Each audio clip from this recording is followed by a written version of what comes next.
आपको लेकर चलते हैं लोकसभा विश्वास प्रस्ताव पर। गृह मंत्री अमित शाह क्या कुछ कह रहे हैं, सुनिए सर। 27 अविश्वास प्रस्ताव और 11 विश्वास प्रस्ताव इस सदन में प्रस्तुत हुए। कई बार सरकारों का बहुमत जाने की स्थिति में सदन के विपक्ष के सदस्य अविश्वास प्रस्ताव लेकर आते हैं। कई बार बड़े जन आंदोलन के समय प्रजा की भावना को प्रतिबिंबित करने के लिए अविश्वास के प्रस्ताव लेकर आते हैं। ये एक अविश्वास का प्रस्ताव ऐसा है जिसमें प्रधानमंत्री और मंत्रिमंडल के प्रति न जनता को अविश्वास है न सदन को अविश्वास है, और ये विश्वास प्रस्ताव लेकर आए। माननीय अध्यक्ष जी, इसका उद्देश्य क्या है? इसका उद्देश्य जनता में भ्रांति खड़ी करने का उद्देश्य। मैं उनको इतना ही कहना चाहता हूं कि भाई, अविश्वास प्रस्ताव जब आप लेकर आते हो तो इस पर जो चर्चा होती है वो चर्चा में सरकार के विरोध में कुछ मुद्दे तो रख देते। मैंने पूरे भाषण ध्यान से सुने और पूरे भाषण ध्यान से सुनने के बाद मैं निश्चित रूप से निर्णय पर पहुंचा हूं, ये अविश्वास प्रस्ताव केवल और केवल भ्रांति खड़ा करने के लिए लाया गया है। ये प्रजा की इच्छाओं का प्रतिबिंब नहीं। अल्पमत का तो सवाल ही नहीं है।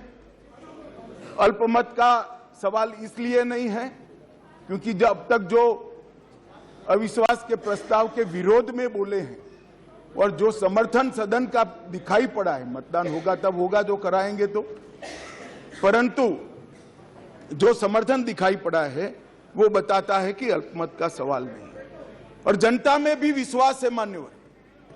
जनता में विश्वास इसलिए है कि देश के 60 करोड़ गरीबों को उनके जीवन में नई आशा का संचार अगर कोई एक प्रधानमंत्री और एक सरकार ने किया है तो नरेंद्र मोदी सरकार।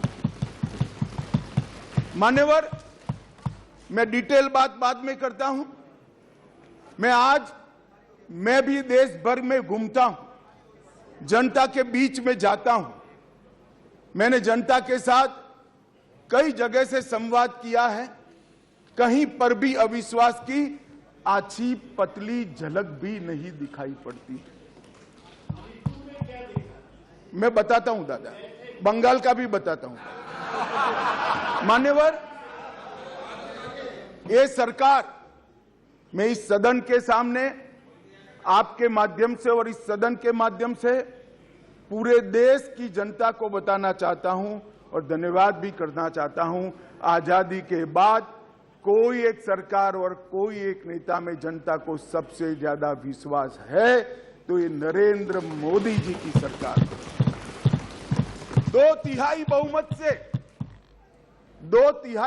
से दो बार एनडीए को चुना गया। पूर्ण बहुमत से दो बार भारतीय जनता पार्टी को चुना गया। 30 साल के बाद पहली बार पूर्ण बहुमत की स्थिर सरकार देने का काम ये देश की जनता ने लगातार 2 बार किया। और प्रधानमंत्री, मान्यवर, ये प्रधानमंत्री ऐसे हैं जो आजादी के बाद देश में सबसे लोकप्रिय प्रधानमंत्री कोई है तो नरेंद्र मोदी।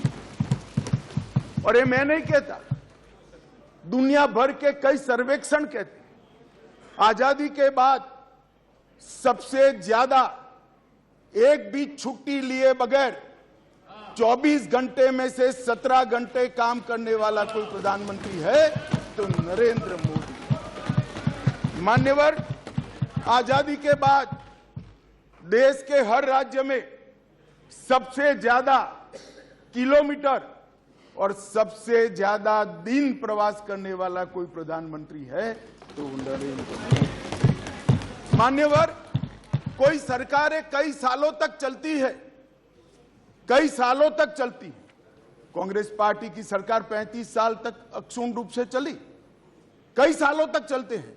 तब 2, 3, 4 निर्णय ऐसे होते हैं जिसको युगों तक याद किया जाता है। माननीय नरेंद्र मोदी सरकार 9 साल हुए, 9 साल में 50 से ज्यादा फैसले ऐसे हैं जो युगांतकारी फैसले हैं, जो इतिहास के अंदर स्वर्ण अक्षरों से मंडित। मान्यवर, आज 9 अगस्त का दिन है। 9 अगस्त के दिन महात्मा गांधी ने हमारे आजादी के आंदोलन के एक नए अध्याय की शुरुआत की थी। एक उन्होंने नारा दिया था, अंग्रेजों भारत छोड़ो, क्विट इंडिया का नारा दिया था। मोदी जी ने ये 9 साल के अंदर 2014 से 2023 में लगभग 9.5 साल में एक नए प्रकार का राजनीतिक युग का शुरुआत किया है। मान्यवर, लगभग 30 साल से इस देश की राजनीति भ्रष्टाचार, परिवारवाद और तुष्टीकरण के नासूर से ग्रसित रही। सारे के सारे जनादेश, कोई भी चुनावी विजय पराजय के आंकड़ों के एनालिसिस करने वाले पंडित सारे जय पराजय को देख ले। मोदी जी के 2014 के विजय के पहले सारे जय पराजय या तो भ्रष्टाचार से प्रभावित थे, भ्रष्टाचार किया इसको हटाने के लिए आए, या तो परिवारवाद से प्रभावित थे, परिवारवाद के पीछे जातिवाद का एक अनवरत संतान भी होता है, और तुष्टीकरण से प्रभावित जनादेश थे। भारतीय लोकतंत्र को ये 3 नासूरों ने घेर लिया था। नरेंद्र मोदी जी ने भ्रष्टाचार, परिवारवाद और तुष्टीकरण को हटाकर पॉलिटिक्स ऑफ परफॉर्मेंस को तरजीह दी, और आज विकास जनता के फैसलों का निर्णय करता है। मगर फिर भी कहीं कहीं दूर तक भ्रष्टाचार भी बैठा है, बच गया है, परिवारवाद तो दिखाई ही पड़ता है, और तुष्टीकरण की राजनीति भी चलती है। इसलिए मोदी जी ने आज नारा दिया है, भ्रष्टाचार क्विट इंडिया, परिवारवाद क्विट इंडिया, तुष्टीकरण क्विट इंडिया। मान्यवर, अगर भ्रष्टाचार, परिवारवाद और तुष्टीकरण एक क्विट इंडिया अगर कर लेते हैं, तो इस देश की राजनीति में मोदी जी ने 2014 से एक नए युग की शुरुआत करी है, विकास के युग की। वो हमारे स्वतंत्रता सेनानियों के कल्पना के भारत की निर्मित 2047 के बहुत साल पहले कर देगी, इसका मुझे पूरा विश्वास है। मान्यवर, अविश्वास का प्रस्ताव एक संवैधानिक प्रक्रिया है, हमें कोई आपत्ति नहीं है। विपक्ष का उद्देश्य है कोई भी हो, विपक्ष का अधिकार है, अविश्वास का प्रस्ताव ले आते हैं। और मैं तो कई बार मानता हूं कि अविश्वास प्रस्ताव से पार्टियों के और गठबंधनों के चरित्र उजागर होते। कई बार अविश्वास प्रस्ताव आए, मैंने जैसे पहले कहा, मैं 3 अविश्वास प्रस्ताव का जिक्र करना जरूर चाहूंगा। 2 अविश्वास प्रस्ताव है यूपीए सरकार के खिलाफ, जो हम विपक्ष में थे तब लेकर आए थे, और एक अविश्वास प्रस्ताव एनडीए सरकार के खिलाफ था, जो यूपीए जब विपक्ष में थी तब लेकर। 1993 जुलाई में नरसिम्हा राव जी की कांग्रेस की सरकार थी, उसके खिलाफ अविश्वास प्रस्ताव आया। अब सरकार बचानी होती है, नरसिम्हा राव जी को बचानी थी। कांग्रेस का मूल सिद्धांत है, येन केन प्रकारेण सत्ता में बने रहना, सत्ता में बने रहने का प्रयास करना। ना इसके लिए सिद्धांत होते हैं, ना नीतियां होती है, ना औचित्य होता है।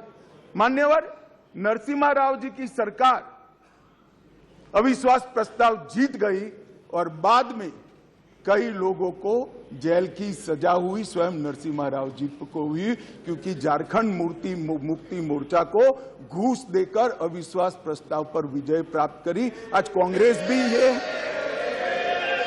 भी वहां बैठी है, और झारखंड मुक्ति मोर्चा भी वहां बैठा है।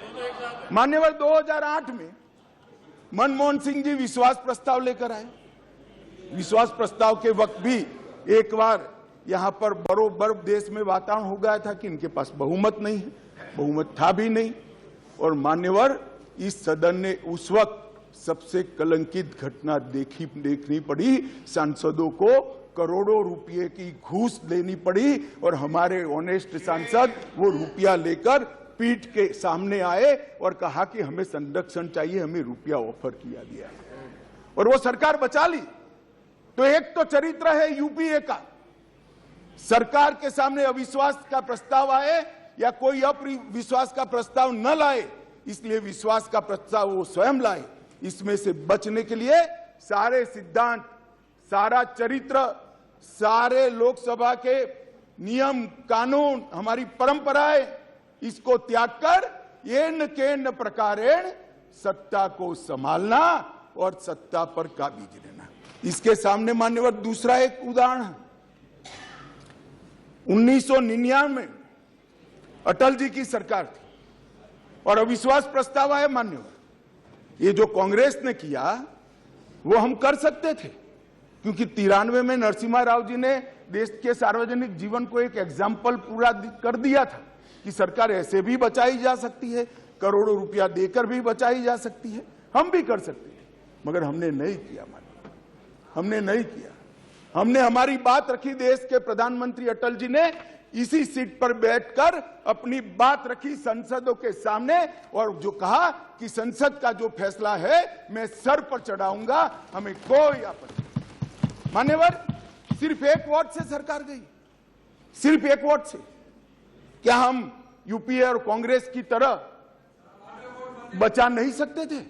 बचा सकते थे, मगर मैंने कहा ना कि कई बार संकट के समय गठबंधनों और पार्टियों का चरित्र उजागर होता है।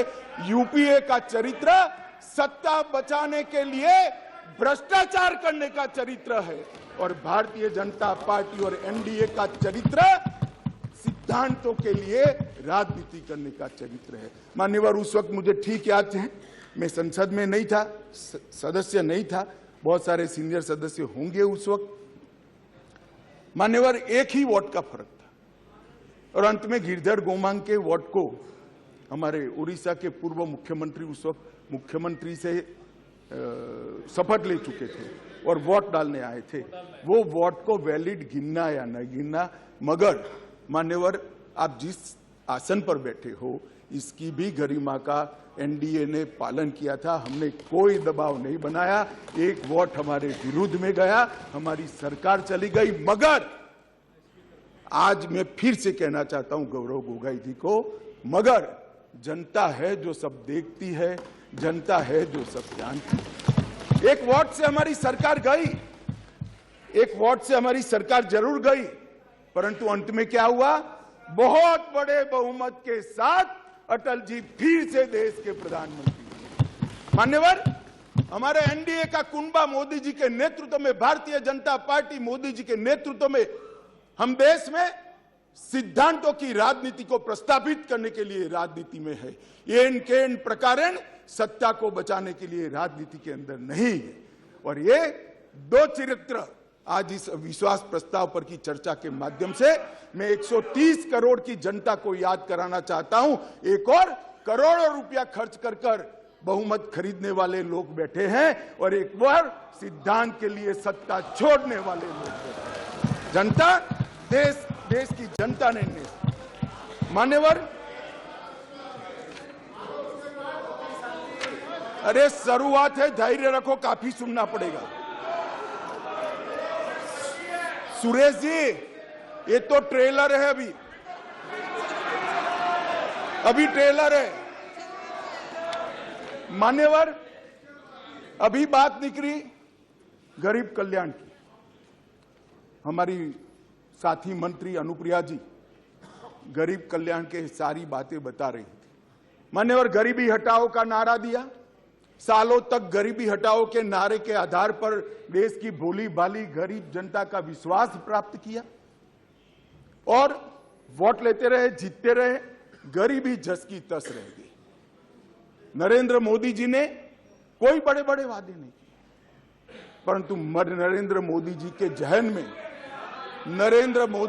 जहन में गरीबी का डंक भी था, दंश भी था, क्योंकि वो स्वयं गरीब के घर से आकर इस सबसे बड़ी पंचायत में आए थे। इन्होंने गरीब कल्याण के लिए मान्यवर इन्होंने गरीब कल्याण के लिए ढेर सारे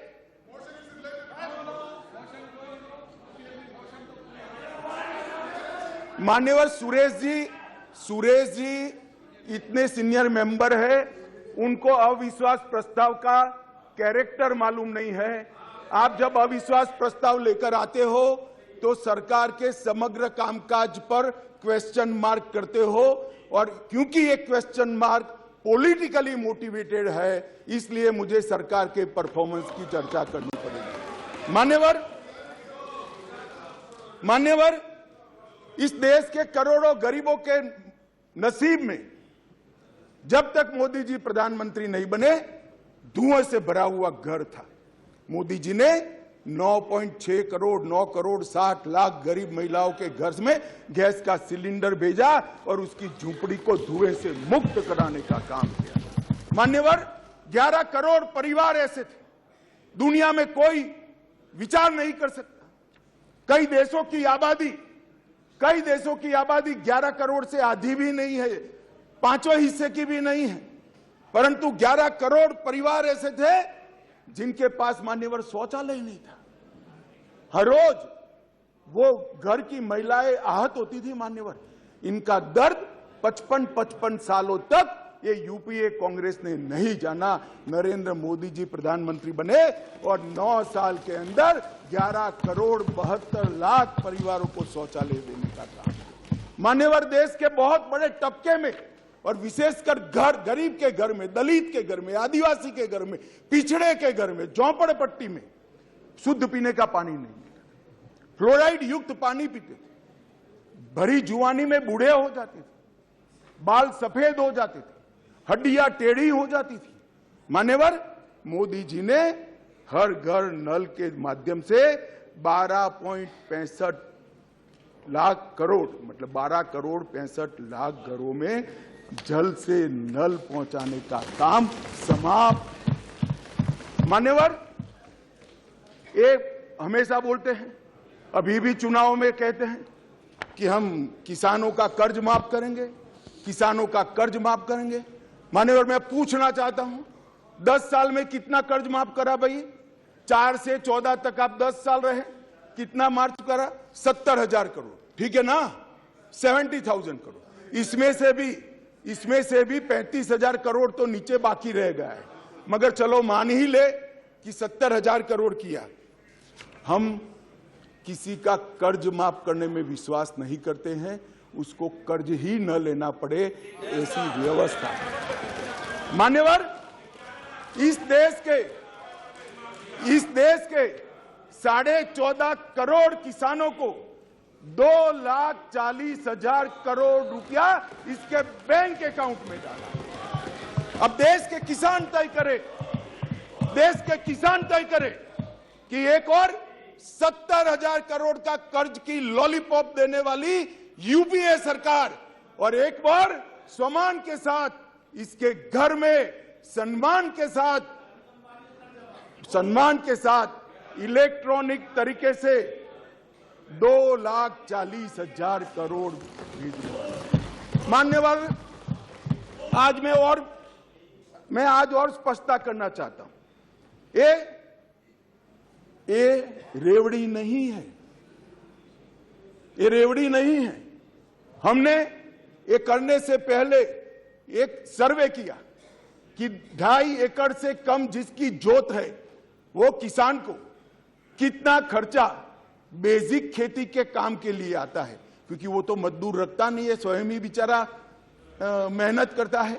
इरिगेशन, बीज और खाद का कितना खर्चा आता है, तो 2.5 एकड़ से कम जिसकी जोत है इसका खर्चा 6,000 आता है। मोदी जी ने 6,000 रुपया इसको दे दिया। भैया तुम ऋण ही मत, आपने तो एक बार किसान को ऋण मुक्त किया, मोदी जी ने पूरे जीवन के लिए उसको ऋण मुक्त करने का काम किया है।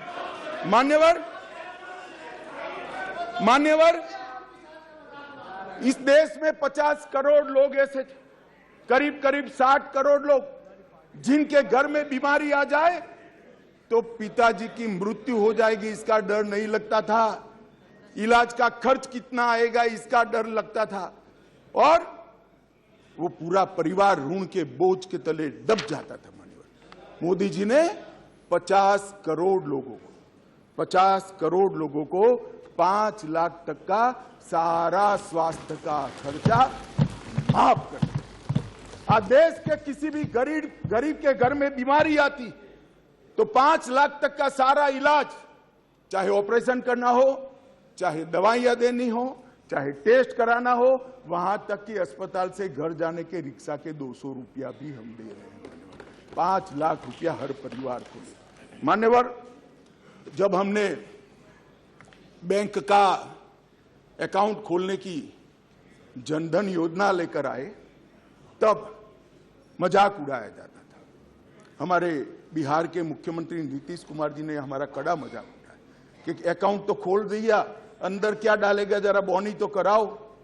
नीतीश बाबू, आज मेरी बात सुन लीजिए, हमने 49 करोड़ 65 लाख बैंक अकाउंट खोले, जिसमें 2 लाख करोड़ गरीबों के जमा है, और राज्य सरकार और केंद्र सरकार की 300 से ज्यादा योजनाओं का पैसा डीबीटी के माध्यम से जनधन अकाउंट में ट्रांसफर होता है। मगर साहब, ये जनधन योजना का क्यों विरोध कर रहे थे, समझने जैसी बात है। एक बार इस देश के तत्कालीन प्रधानमंत्री ने कहा था, जो यूपीए से ही थे, उन्होंने कहा था कि मैं दिल्ली से 1 रुपया भेजता हूं, 15 पैसे पहुंचते हैं। वो तो ठीक है, स्वीकृति की सच्चे आदमी थे, नए राजनीति में आए थे, बोल गए। मगर मैं अब आगे पूछना चाहता हूं, क्योंकि बाकी लोग तो यहीं बैठे हैं, भैया 85 पैसा कौन ले जाता था? ये 85 पैसा कौन ले जाता था? मान्यवर, 85 पैसा ये ले जाते थे जिनको इसके अंदर कटकी और बटकी करनी थी। मान्यवर, जो जनधन योजना का विरोध कर रहे हैं वो 85 पैसा एंजॉय करने वाले लोग हैं, क्योंकि अब भारत सरकार रुपया भेजती है तो सीधा रुपया पहुंच जाता है। कांग्रेस की तरह नहीं 85 पैसा, सीधा रुपया गरीब के घर में पहुंच जाता है। मान्यवर,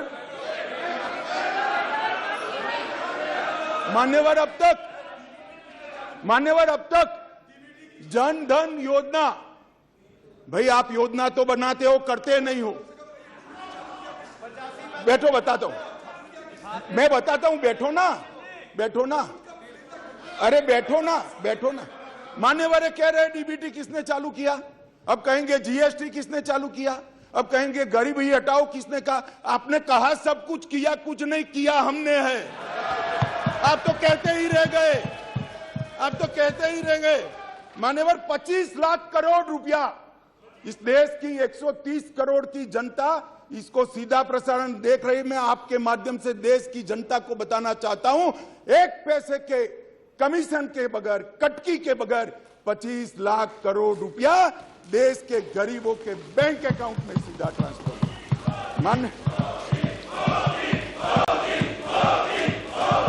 मान्यवर,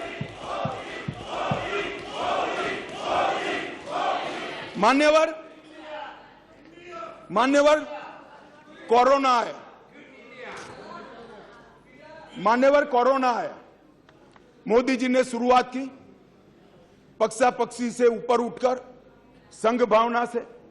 ये पूरे समाज की लड़ाई है, पूरी दुनिया की लड़ाई है, पूरे देश की लड़ाई है। पक्षापक्षी में नहीं पड़ना चाहिए, सबको साथ में रखकर कोरोना के खिलाफ की लड़ाई की शुरुआत हुई। और मैं आज भी कहता हूं, मैं आज भी मानता हूं कि कोरोना के खिलाफ भारत सफलता से लड़ पाया है। उसका एकमात्र कारण है, सभी जगह दुनिया में कोरोना के खिलाफ सरकारें लड़ी, भारत में केंद्र सरकार, राज्य सरकार और 130 करोड़ लोग एक साथ लड़े हैं, इसलिए हम सफल। मगर जब वैक्सीनेशन आया और उनको लगा कि तो देश बच जाएगा।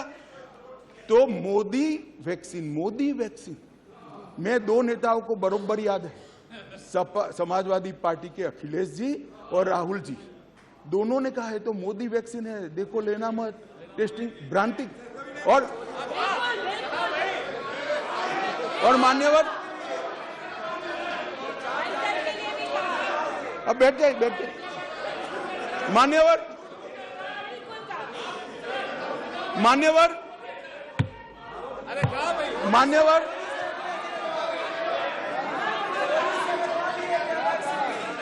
मान्यवर जनता ने वैक्सीन लेना शुरू किया। मोदी सरकार ने चाय पिलाकर वैक्सीन दी, फ्री ऑफ कॉस्ट वैक्सीन दी, पहला डोज दिया, दूसरा डोज दिया और 130 करोड़ लोगों को दोनों डोज लगाकर कोरोना से बचाने का काम। मान्यवर, इसके साथ साथ उस वक्त रोजगारी के प्रश्न खड़े हुए, लॉकडाउन का भी विरोध किया गया। मान्यवर, लॉकडाउन का भी विरोध किया गया।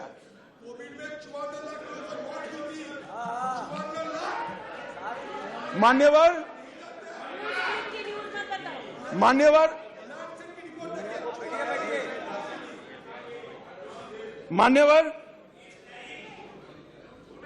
सबने कहा कि लॉकडाउन लगाओगे तो गरीब क्या खाए।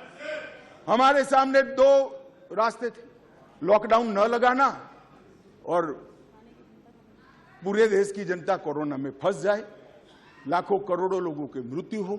लॉकडाउन भी लगाया, उसको भूखा भी नहीं रखा। मान्यवर, 80 करोड़ लोगों को प्रति व्यक्ति प्रति माह 5 किलो अनाज ये लॉकडाउन के समय में हमने गरीब के घर में पहुंचाया और उसका चूल्हा चला करा। और वो आज भी चल रहा है, आज भी चल रहा है। भाई, अविश्वास प्रधानमंत्री में और मंत्रिमंडल में अविश्वास आपको हो सकता है, देश के गरीब को, देश की जनता को नहीं है, क्योंकि उज्ज्वला योजना मोदी जी लाए, हर घर नल मोदी जी ने पहुंचाया, बिजली मोदी जी ने पहुंचाई, पीएम किसान 2.5 लाख करोड़ मोदी जी ने पहुंचाए, 3 करोड़ लोगों को घर दिया, 60 करोड़ लोगों को 5 लाख का स्वास्थ्य का खर्चा दिया, बैंक खाते 49 करोड़ से ज्यादा खुलवाए, डायरेक्ट बेनिफिट ट्रांसफर में 25 लाख करोड़ रुपया भेजा, 80 करोड़ गरीबों को वैक्सीन लगाकर अनाज दिया। अविश्वास आपको है, देश की जनता को अविश्वास नहीं है, वो मोदी जी के साथ। मान्यवर,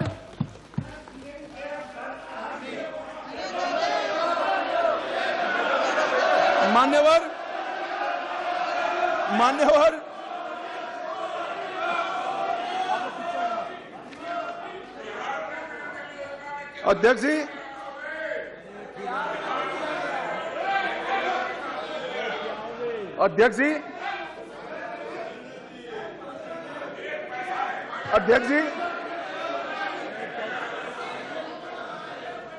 जी, इस सदन में एक ऐसे नेता है, अरे यार सुनो ना, इस सदन में एक ऐसे नेता है जिनको आज तक 13 बार राजनीति में लॉन्च किया गया है और 13 ही बार फेल गए। उनका एक लॉन्चिंग मैंने देखा है, उनका एक लॉन्चिंग यहां सदन में हुआ था।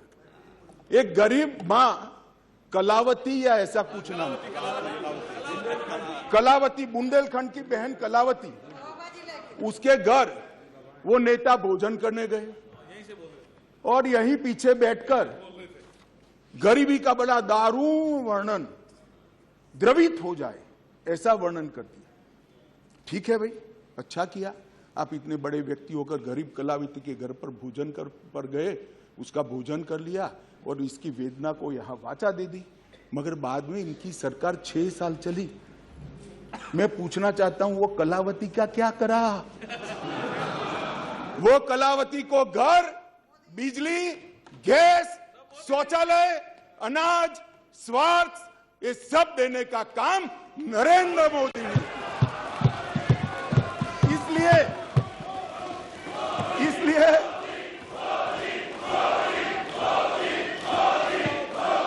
इसलिए जिस कलावती के घर पर आप भोजन पर गए हो, इसी को भी मोदी जी पर अविश्वास नहीं है, वो आज मोदी जी के साथ खड़ी है। मान्यवर, राष्ट्रीय पिछड़ा वर्ग आयोग बनाया, पिछड़ा वर्ग को संवैधानिक मान्यता दी, आर्थिक रूप से कमजोर लोगों को 10% का रिजर्वेशन इतने सालों के बाद पहली बार मिला, और दो बार राष्ट्रपति बनाने का उम्मीदवार चयनित करने का हमें मौका मिला। सत्ताधारी पार्टी एनडीए ने, बीजेपी ने एक बार दलित और एक बार आदिवासी भारत में प्रथम बार एक गरीबों के लिए काम करने वाली ये सरकार है। नरेंद्र मोदी जी ने गरीब कल्याण का जो यज्ञ चलाया है, इससे गरीब के घर में जाते हैं तो वो दिन मित्र कर नरेंद्र मोदी को बुलाते हैं। गरीब अपने आप को अब मोदी जी में अपना मित्र ढूंढता है। मान्यवर, ये इसलिए मैं कह रहा हूं, अविश्वास आपको है, देश की जनता को अविश्वास नहीं है। मान्यवर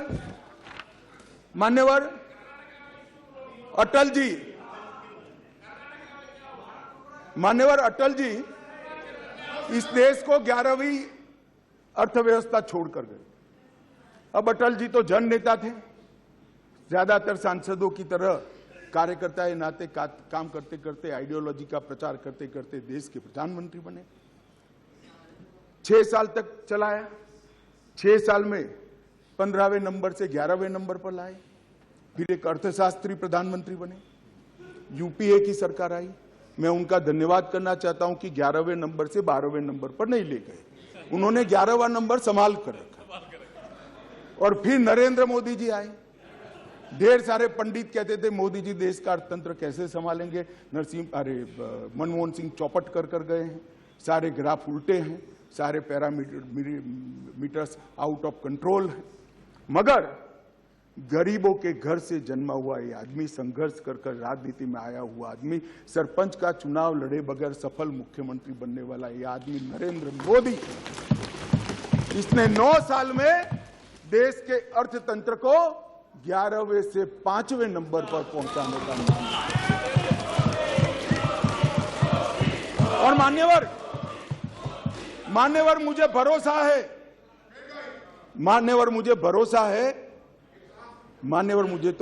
है, मेरे ज्यादातर साथी चुनकर भी आएंगे, वो भी देखेंगे, फिर से एक बार मोदी जी प्रधानमंत्री बनेंगे और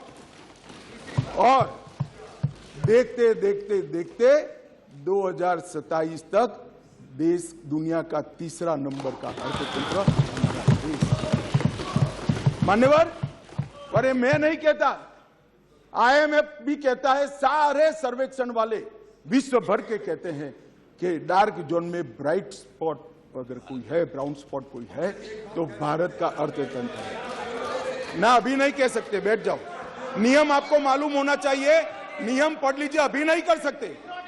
अरे भाई, आपकी पार्टी ने आपका नंबर ही बोलने में नहीं रखा है, क्या खड़े हो कर बोलते हो? आप लीडर ऑपोजिशन हो ना, आप चर्चा शुरू करते हो ना, बोलने देते हैं आपको। अब मेरे भाषण में क्यों बोल रहे हो आप? आपको बोलने नहीं देते आपके पार्टी वाले, बैठ जाओ। मान्यवर,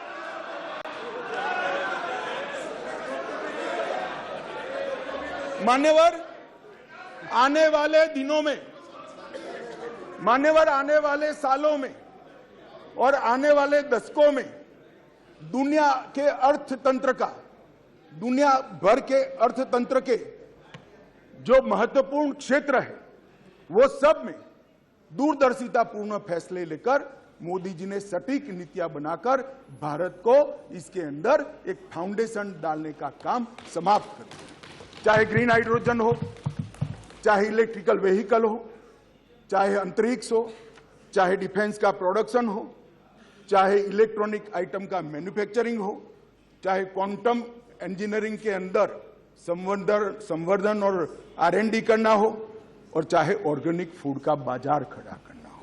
ये 7 के 7 क्षेत्र जो इमर्जिंग क्षेत्र दुनिया के अर्थतंत्र में माने जाते हैं, वो 7 क्षेत्र में मान्यवर मोदी जी ने ऐसा फाउंडेशन डाला है कि आने वाले 5 ही साल में भारत दुनिया के अर्थतंत्र में एक प्रमुख शक्ति बनकर उभरेगा, इसका मुझे विश्वास है। मान्यवर, इंफ्रास्ट्रक्चर की गति शक्ति के तहत सिर्फ 2024-25 तक 2 लाख किलोमीटर राष्ट्रीय राजमार्ग हम समाप्त कर देंगे। 2020-21 में 37 किलोमीटर प्रतिदिन बनाए, 148 हवाई अड्डे बने हैं। मोदी जी के आने के पहले 74 थे, अब 148 हो गए। Vande Bharat semi high speed train शुरू हो चुकी है। 99,000 करोड़ की सागरमाला परियोजना, जो इंफ्रास्ट्रक्चर का बहुत बड़ा दूरगामी कदम है, वो पूरा हो चुका है। कार्गो हैंडलिंग की क्षमता देश की 79% बढ़ी है, अगले साल तक 2 गुना हो जाएगी। और 27 ट्रेनों में मेट्रो उपलब्ध कराई है और भारत नेट 6.20 लाख किलोमीटर फैला दिया है। लाखों गांवों तक भारत नेट को पहुंचाने का काम। मान्यवर, इंटरनेट कनेक्शन में दुनिया में सबसे ज्यादा वृद्धि भारत ने दर्ज करी है, 231% की वृद्धि। और पूर्वोत्तर के लिए भी ढेर सारे एयरपोर्ट बनाने का काम नरेंद्र मोदी सरकार ने किया है। मान्यवर, स्वास्थ्य के बजट में भी 139% की वृद्धि नरेंद्र मोदी सरकार ने करी है। पिछले 8 वर्षों में 4,85,000 करोड़ रुपया खर्च किया गया। MBBS की सीटों में 93% वृद्धि और पीजे की सीटों में 100% वृद्धि कर डॉक्टर की संख्या को दुगना करने का काम नरेंद्र मोदी सरकार ने किया है। मान्यवर, इतना ही नहीं, ढेर सारे विषय मेरे साथियों ने बहुत बताया। मुझे अभी मणिपुर पर भी बात करनी है। मान्यवर, नरेंद्र मोदी जी ने समग्र विश्व के अंदर नरेंद्र मोदी जी ने भारत का सम्मान बढ़ाने का काम किया है। मान्यवर, क्लाइमेट चेंज हो या टेररिज्म, ग्लोबल नैरेटिव सेट करने का काम आज अगर कोई एक देश कर रहा है तो हमारा महान भारत कर रहा है। मान्यवर, G20 का नेतृत्व जब हमें मिला, बहुत सारे देशों को मिला, एक ही शहर में कार्यक्रम करे। आज G20 के कार्यक्रम 55 स्थानों पर कर पूरे विश्व को भारत की संस्कृति से परिचित कराने का काम नरेंद्र मोदी जी ने किया है। और साहब, इन लोगों को पसंद नहीं आता, इसलिए अविश्वास विश्व भर में एक ही ऐसा नेता है जिसको 14 राष्ट्रों का सर्वोच्च सम्मान मिला है। मैं फिर से, वैसे तो व्यक्तिगत सम्मान मिला है, मगर महान सदन में कहना चाहता हूं, मोदी जी और भारतीय जनता पार्टी की भावना है, ये 14 राष्ट्रों ने जो सर्वोच्च सम्मान दिया है, ये देश की 130 करोड़ की जनता का सम्मान, भारत का सम्मान जो नरेंद्र मोदी जी को मिला है। इसलिए आपको भले अविश्वास हो, देश की जनता को अविश्वास नहीं। मान्यवर,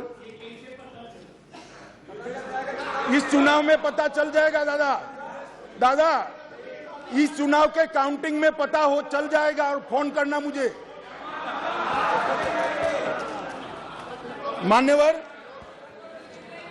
मान्यवर, देश की सुरक्षा, यूपीए की सरकार थी, 2004 से 2014 तक चली। आए दिन आतंकवादी घुस जाते थे, आलिया मालिया जमालिया घुसते थे और जवानों के सर काट कर ले जाते थे। और इस सदन के अंदर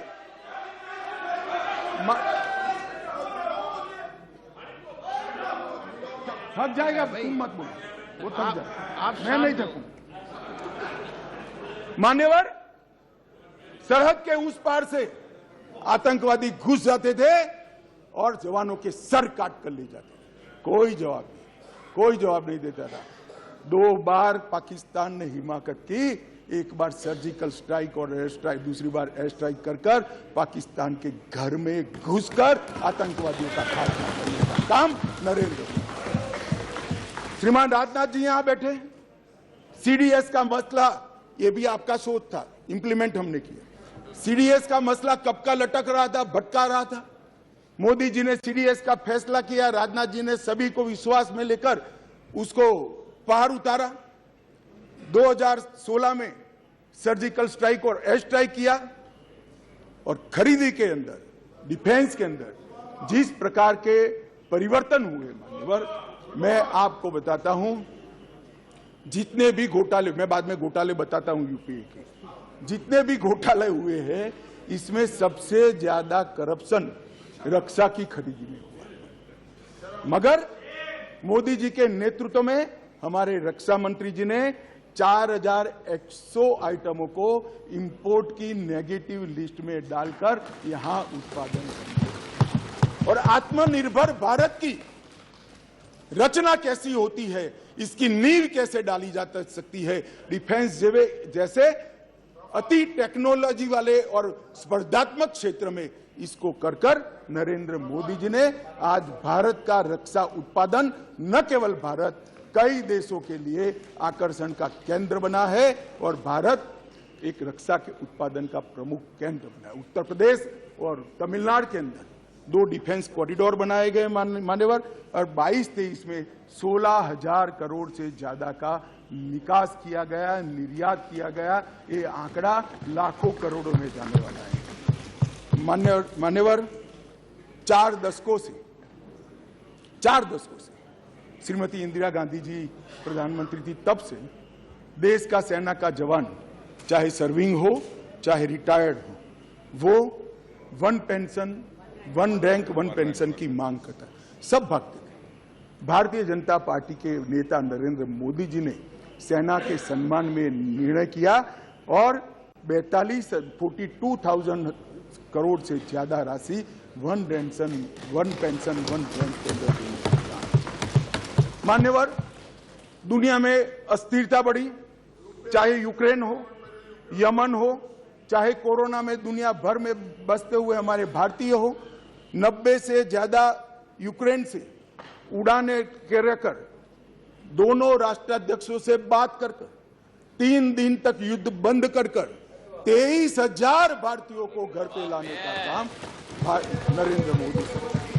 ऑपरेशन राहत 5,000 भारतीय और 2,000 विदेशी नागरिकों को वहां से यमन से निकाला, और 2 लाख उड़ानों के माध्यम से 2.97 लाख मतलब 3 करोड़ करीब यात्रियों को सकुशल कोरोना के वक्त वंदे भारत मिशन के तहत वापस लाया। मान्यवर, चीन की सीमा पर हमारी आर्टिलरी न पहुंचे ऐसी स्थिति थी, रोड ही नहीं बनाए थे, नक्शा ही देखते रहते थे। नरेंद्र मोदी जी और राजनाथ जी की टुकड़ी ने सीमा के अंतिम गांव तक, भारत के प्रथम गांव में रोड पहुंचाने का, वाइब्रेंट विलेज के माध्यम से गांव खाली न हो, इसकी चिंता मान्यवर नरेंद्र मोदी जी ने। मान्यवर, किसानों के कल्याण के लिए ढेर सारे काम करें, बजट में 6 गुना वृद्धि करी। जरा सुनो भाई सुरेश, आप लोग 21,900 करोड़ रुपए का छोड़कर गए थे, कितना छोड़कर गए थे भाई? 21,900 करोड़। अब ध्यान से सुनना, 21,900 करोड़ को 6 गुना बढ़ाकर 1,25,000 करोड़ रुपए का बजट नरेंद्र मोदी। मान्यवर, खाद्यान्न के उत्पादन 265 मिलियन टन से बढ़कर 22-23 में 323 मिलियन टन रिकॉर्ड उत्पादन। प्रधानमंत्री किसान सम्मान योजना में आगे बात कर चुका हूं, 14 करोड़ लोगों को 6,000 रुपया, 2,41,000 करोड़ रुपया। और एमएसपी बहुत चिल्लाते रहते हैं। मैं आपको पूछना चाहता हूं मान्यवर, आपके माध्यम से जो अविश्वास प्रस्ताव लेकर आए हैं, उनको मैं एमएसपी के बारे में जरूर पूछना चाहता हूं कि भैया, आपने एमएसपी की कितनी खरीदी की थी और एमएसपी में के रेट में कितनी बढ़ोतरी की थी? जरा हिसाब किताब लेकर जनता के सामने जाइए। मगर नहीं जाएंगे, बैठे बैठे बोले रह जाएंगे। एमएसपी का क्या हुआ? मैं बताता हूं सत्य क्या है। और मैं इस सदन के माध्यम से देश की जनता को और 14 करोड़ किसानों को कहना चाहता हूं कि आपके घर में सबसे ज्यादा एमएसपी और एमएसपी पर सबसे ज्यादा धान खरीदने का काम कोई एक सरकार ने किया है तो नरेंद्र मोदी। मान्यवर, धान की खरीदी पहले ध्यान से सुनना, सभी सभासदों को मेरा विनती है, ध्यान से सुनिए, धान की खरीदी 475 लाख मैट्रिक टन मनमोहन सिंह जी ने अपने अंतिम साल में की। मैं फिर से आंकड़ा बोलता हूं, 475 लाख मैट्रिक टन। नरेंद्र मोदी जी ने अंतिम खरीदी 896 लाख मैट्रिक टन, 88% की वृद्धि। मान्यवर और लाभार्थी किसान पहले 76 लाख थे, अब 1 करोड़ 31 लाख लाभार्थी किसान। मान्यवर गेहूं की खरीदी, एमएसपी पर खरीदी, इसके अंदर मनमोहन सिंह जी और इनकी यूपीए की सरकार 251 लाख मैट्रिक टन छोड़कर गए थे, 251 लाख मैट्रिक टन। अब नरेंद्र मोदी जी ने 251 लाख मैट्रिक टन से बढ़ाकर 433 लाख मैट्रिक टन पहुंचाने। और पहले गेहूं 20 लाख किसानों का खरीदा जाता था, अब गेहूं 43 लाख 43 लाख किसानों का खरीदा जाता है। मान्यवर, मोदी जी ने कहा कि किसानों की आय 2 गुनी करेंगे। हमारा मखौल उड़ाते थे, अभी भी उड़ाते हैं, शायद 5 साल बाद भी उड़ाएंगे। समझ नहीं पड़ी है। मान्यवर, हम कहते थे कि हम किसानों का आय 2 गुना करेंगे, हमारा मजाक उड़ाया जाता। अब मैं बताता हूं मान्यवर, मोदी जी ने निर्णय कर दिया कि किसान की आय से, मतलब खर्च से, लागत से 50%